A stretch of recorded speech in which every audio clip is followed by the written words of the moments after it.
ചെടികളോട് സംസാരിച്ചാൽ അത് കേൾക്കാൻ പറ്റും. ഒരു മഴ പെയ്യുന്നതിൻ്റെ സൗണ്ട് കേൾക്കുമ്പോൾ ഉണ്ടാകുന്ന ആ സൗണ്ട് ആസ്വദിക്കുന്നത് ഓരോ ചെടികളും ആസ്വദിക്കുന്നുള്ളതാണ്. നമ്മൾ സാധാരണ വെള്ളമൊഴിക്കുന്നത് പോലെയല്ല.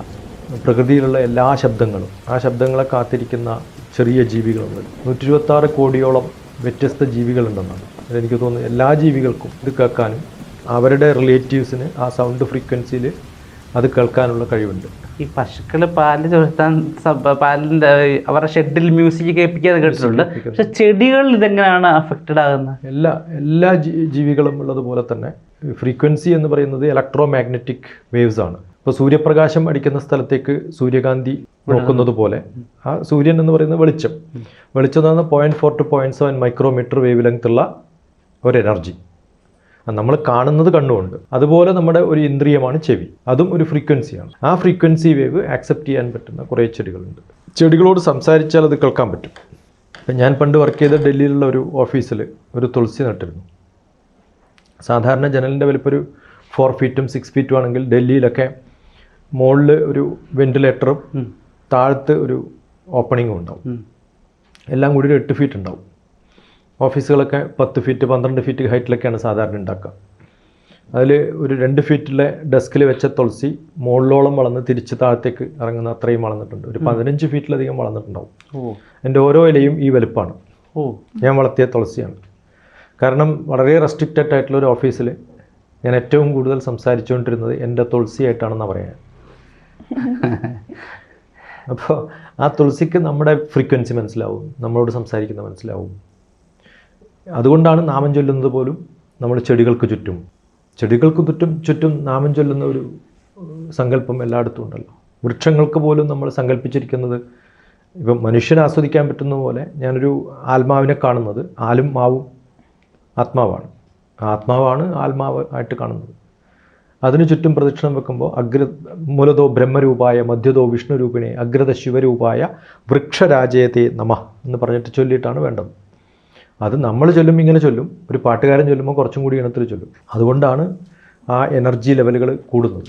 എഴുതിയിരിക്കുന്ന വരികൾ ഈണത്തിൽ ചൊല്ലാതെ വായിച്ചാലും ഈ ഫ്രീക്വൻസി ഉണ്ടാകത്തില്ലേ? അപ്പോൾ എങ്ങനെയാണ് ഈ ഒരു മ്യൂസിക് തന്നെയാണ് കണക്റ്റഡ് ആകുന്നത്? നമുക്ക് ഫ്രീക്വൻസി എന്ന് പറയുന്നത് അപ്സ് ആൻഡ് ഡൗൺസ്. ആ അപ്സ് ആൻഡ് ഡൗൺസ് നമ്മൾ കടലിൻ്റെ അടുത്ത് പോയിരിക്കുമ്പോൾ കടലിനൊരു മ്യൂസിക് ഉണ്ട്. അത് ഷാർപ്പായിട്ട് കട്ട് ചെയ്ത് ഒഴുകുന്നതുകൊണ്ടല്ല, അത് സിനസോയിഡൽ വേവ്സ് എന്നാണ് പറയുക. സൈൻ വേവ്സ്, കോസ് വേവ് എന്നുള്ളതാണ്. അത് വളരെ സ്മൂത്തായിട്ട് ഒഴുകണം. ഒരു വെള്ളം പൈപ്പ് തുറന്നാൽ ആ വീഴുന്ന ശബ്ദത്തിനൊരു ശബ്ദമുണ്ട്. പക്ഷേ അതിലെന്തെങ്കിലും അടഞ്ഞു നിൽക്കുമ്പോൾ നമ്മൾ പെട്ടെന്ന് തുറക്കുമ്പോൾ ഉണ്ടാകുന്ന സൗണ്ട് എന്ന് പറയുന്നത് വ്യത്യസ്തമാണ്. അതിൽ എയർ കുടുങ്ങുമ്പോൾ ഉണ്ടാകുന്ന സൗണ്ട് വ്യത്യസ്തമാണ്. അതാണോ നമ്മൾ ആസ്വദിക്കുക, അല്ല സ്മൂത്തായിട്ട് ഫ്ലോ ചെയ്യുന്നതാണോ എന്ന് ചോദിച്ചാൽ ഉറപ്പായിട്ടും സാധാരണഗതിയിൽ 98% ആൾക്കാരും സ്മൂത്തായിട്ട് ഒഴുകുന്നതാണ്. ഇന്നത്തെ പാട്ടുകൾ അങ്ങനെയല്ല. അടിപൊളി എന്ന് പറയുന്ന സംഗീതങ്ങൾക്കൊക്കെ അതിനുള്ളൊരു മ്യൂസിക് തെറാപ്പിയുടെ ഒരു എഫക്റ്റ് ഇല്ല. അപ്പോൾ ലോകത്തിൽ സാധാരണ ജീവികൾ, ചില ക്രേസി യൂത്ത് ഇപ്പോഴുള്ള ഒരു ജനറേഷൻ ഒഴികെ ബാക്കി എല്ലാവരും, ഏത് ജീവിയും ആസ്വദിക്കുന്നത് ഈ വേവ്സ് പാറ്റേണിലുള്ള, അബ്രപ്റ്റ് കട്ടിങ് ഇല്ലാത്ത വേവ്സ് പാറ്റേണുള്ള, സ്മൂത്ത് ഫ്ലോ ഉള്ള, ഫ്രീക്വൻസിയിലുള്ള സോങ്ങുകളാണ്. പശുർവേത്തി ശിശുർവേത്തി വേത്തി ഗാനരസംഭേണി സാഹിത്യസ്യ രസം സാക്ഷാൽ ശങ്കരോ വേത്തി വാനഭ. സംഗീതത്തിൻ്റെ തീമിലുണ്ടാക്കിയിട്ടുള്ള ഏറ്റവും നല്ലൊരു മൂവി ശങ്കരാഭരണമാണ്. ആ ശങ്കരാഭരണം മൂവിയിൽ തുടക്കത്തിൽ ഇതാണ് വരുന്ന ഒരു ഇൻട്രൊഡക്ഷൻ കോട്ടെന്ന് പറയുന്നത്. എല്ലാ ജീവികളും ആസ്വദിക്കുന്നുണ്ടെന്നുള്ളതാണ്. അപ്പോൾ അത് നന്നായിട്ട് ആസ്വദിക്കാൻ സാധിക്കുമ്പോഴാണ് മനുഷ്യൻ്റെ ചിന്തകൾക്ക് വല്ലാണ്ട് ഇൻഫ്ലുവൻസ് ഉണ്ടാവും. ചിന്തകൾ മനുഷ്യന് മാത്രമേ ഉള്ളൂ എന്നുള്ള ധാരണ വേണ്ട. അതുകൊണ്ടാണ് ഈ പാമ്പാട്ടിയുടെ ഒക്കെ ഇത് വെച്ചിട്ട് പാമ്പിനെ കളിപ്പിക്കാൻ സാധിക്കുന്നത്. പണ്ട് കൃഷ്ണൻ ഓടക്കുഴൽ ഊതുന്ന സമയത്ത് എത്രയോ പശുക്കൾ വന്നിരുന്നു എന്ന് പറയാറുണ്ട്. അപ്പോൾ ഇതൊക്കെ വേവ്സിനെ നല്ലപോലെ മനസ്സിലാക്കാനും അതിൻ്റെ ഫ്രീക്വൻസിയിൽ ആസ്വദിക്കാനും സാധിക്കുന്ന ഒരു വലിയൊരു സിദ്ധാന്തമാണ്. അപ്പോൾ ഈ മ്യൂസിക് തെറാപ്പിയിലേക്ക് വരുമ്പോഴേക്കും വളരെ സൂത്തിങ്ങും വളരെ സ്മൂത്തായിട്ടുള്ള മ്യൂസിക് അല്ലേ നമ്മുടെ ബ്രെയിൻ കണക്ട് ചെയ്യുക. അടിച്ചുപൊളി പാട്ടിട്ടിട്ട് ഒരു മ്യൂസിക് തെറാപ്പി ഒരിക്കലും നടത്താറില്ലല്ലോ. അപ്പോൾ അതിൻ്റെ ഒരു ഈ തടമ്പ് നൃത്തം അല്ലെങ്കിൽ നമ്മുടെ പടിപ്പാട്ട് എന്നൊക്കെ പറഞ്ഞിട്ട് ശബരിമലയിൽ പോകുന്ന ആൾക്കാരുടെ ഒരു സ്വഭാവമുണ്ട്. അതിൽ ബ്രെയിനിനെ വല്ലാണ്ട് വൈബ്രേറ്റ് ചെയ്യിപ്പിക്കുക. അത് കഴിഞ്ഞിട്ട് കിടക്കുന്ന ഒരു ശാന്തതയാണ് അവസാനം ആരതി എന്ന് പറയുന്ന ഒരു സംഭവം. മ്യൂസിക് നിർത്തി പിന്നെ സൈലൻസ് ആണ്.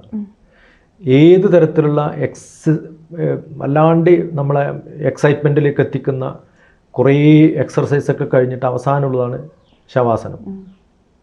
ആ സമയത്ത് നമ്മുടെ ബ്രീത്തിനെ മാത്രം നമ്മൾ ശ്രദ്ധിച്ചുകൊണ്ടിരിക്കും. ആ സമയത്ത് കിട്ടുന്ന ഒരു റിതം ആണ് ആവശ്യം. പക്ഷെ അത് കിട്ടണമെങ്കിൽ അതിനു മുമ്പ് കുറേ പ്രശ്നങ്ങൾ ഉണ്ടാക്കിയാലേ ഇത് കിട്ടുള്ളൂ എന്നുള്ള കുറേ ജനങ്ങളുണ്ട്. അത് എല്ലാവർക്കും ഈ എനർജി എക്സോസ്റ്റ് ചെയ്യുമ്പോഴാണ് എനർജിയുടെ വാല്യൂ മനസ്സിലാവുക. അപ്പോൾ നല്ലപോലെ എക്സൈറ്റ്മെൻറ്റിലെത്തിയിട്ട് ഇപ്പോൾ നമ്മൾ വെള്ളം കുടിക്കുമ്പോൾ വെള്ളത്തിന് ടേസ്റ്റ് ഉണ്ട്. ഓടി തളർന്നു വരുന്ന വെള്ളം കുടിക്കുമ്പോഴോ ഒരു സുഖം കൂടുതലുണ്ടാവും. അപ്പോൾ ആ ഒരു കൺസെപ്റ്റ് വെച്ചിട്ടാണ് ഇത്തരം മ്യൂസിക്കുകളൊക്കെ ഉണ്ടാക്കിയിട്ടുണ്ടാവുക.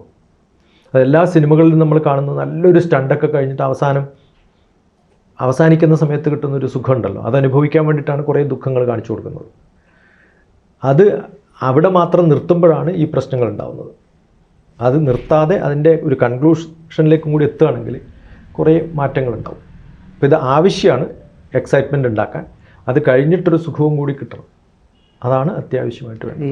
ഈ വെളിച്ചപ്പാട് തുള്ളുമ്പോഴൊക്കെ അവിടെയൊക്കെ ഒരു മ്യൂസിക്കൽ ട്രാൻസിൻ്റെ ഒരു സാധനം ഉണ്ടല്ലോ, പാട്ടിൻ്റെ സംഗീതത്തിൻ്റെ ഒരു ഹൈ എനർജി വേർഷൻ. അപ്പം അവിടെ ഇത് കണക്ട് ആവുന്നുള്ളൂ. അവിടെയും ഭയങ്കര ഹാർഡായിട്ടുള്ള അല്ലെങ്കിൽ ഫാസ്റ്റ് ആയിട്ടുള്ളതല്ലേ നടക്കുന്നത്? അല്ല, എല്ലാത്തിൻ്റെയും ഈ രാഗതാള ഭാവങ്ങളൊക്കെ നോക്കിയിട്ടാണ് വ്യത്യസ്തമായ തലത്തിൽ നമ്മൾ ആസ്വാദനത്തെക്കുറിച്ച് തന്നെ പറയാം. അപ്പോൾ ശബ്ദതലത്തിൽ മാത്രം ആസ്വദിക്കുന്ന കുറേ സോങ്ങുകളുണ്ടാവും. നമുക്ക് അർത്ഥം മനസ്സിലാവണമെന്ന് വേണമെന്നില്ല. ഏത് ഭാഷയും, ഇപ്പോൾ പഞ്ചാബി സോങ് കേട്ടാലും ഹിന്ദി സോങ് കേട്ടാലും ഏതൊരാളും ആസ്വദിക്കുന്നുണ്ടാവും. പക്ഷെ അതിൻ്റെ അർത്ഥം അറിഞ്ഞിട്ടല്ലല്ലോ, ആ വരികളുടെ ഉള്ളിൽ ഒരു അർത്ഥമുണ്ട്. അപ്പോൾ ശബ്ദതലത്തിൽ മാത്രം എത്തുന്ന ചില മ്യൂസിക് ഉണ്ട്, അത് ശബ്ദം മാത്രം. അതെല്ലാ ജീവികൾക്കും പറ്റും, എല്ലാ സസ്യങ്ങൾക്കും ഒക്കെ പറ്റുമായിരിക്കും. അപ്പോൾ അതിൽ ആ മ്യൂസിക്കിന് മാത്രമേ, ശബ്ദത്തിന് മാത്രമേ പ്രാധാന്യമുള്ളൂ. എല്ലാ ഇൻസ്ട്രുമെൻസും അങ്ങനെയാണ്. പക്ഷേ ഒരു ഇൻസ്ട്രുമെൻ്റ് മ്യൂസിക് കേൾക്കുമ്പോൾ എനിക്ക് ഉടനെ പറയാൻ പറ്റും, ഓ ഇന്ന പാട്ടാണെന്ന്. അതാർക്കാ പറയാൻ പറ്റും? മനുഷ്യനെ പറയാൻ പറ്റുള്ളൂ. അതിൻ്റെ ലിറിക്സ് ഇന്നതാണ്, അടുത്ത വാക്ക് ഞാൻ പറയും.